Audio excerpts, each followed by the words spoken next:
Aux télépassionnés, j'espère que vous allez bien, c'est Pauline et on se retrouve aujourd'hui pour une nouvelle vidéo où je vais vous parler de la différence entre le circuit national et le circuit international. Si tu veux rejoindre mon club privé, le lien est dans la bio. J'envoie des conseils, des astuces et je vous partage en avant-première des informations sur mes programmes et mes événements à venir.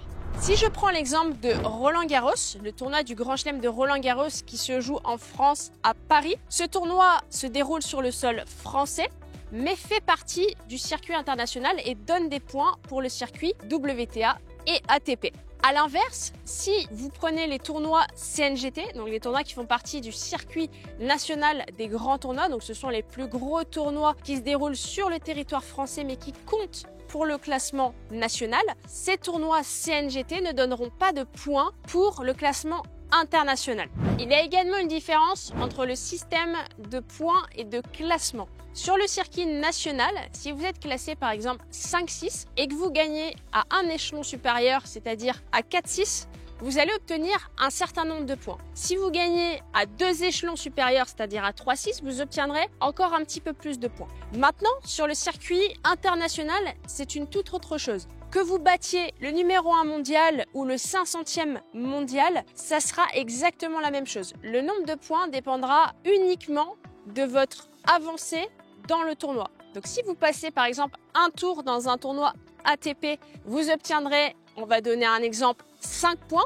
Que vous ayez battu Novak Djokovic ou le 600e joueur mondial, vous obtiendrez quoi qu'il arrive 5 points.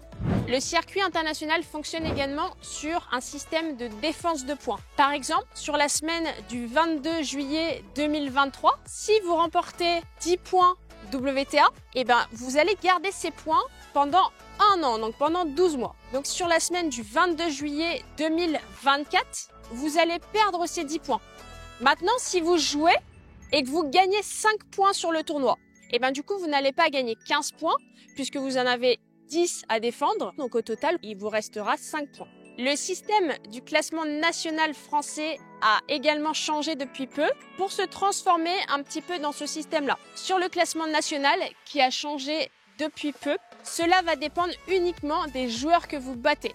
Donc plus vous allez battre des joueurs bien classés, plus cela va vous apporter beaucoup de points. Toujours sur ce système de 12 mois, à savoir que si vous battez un joueur 3-6 en décembre 2023, il va rester dans votre palmarès jusqu'à décembre 2024. Si en décembre 2024 vous ne jouez pas, ce 3-6 va automatiquement disparaître de votre palmarès. Donc pour le classement national, c'est vraiment en fonction des joueurs que vous battez. Plus vous battez des joueurs mieux classés, plus vous aurez des points.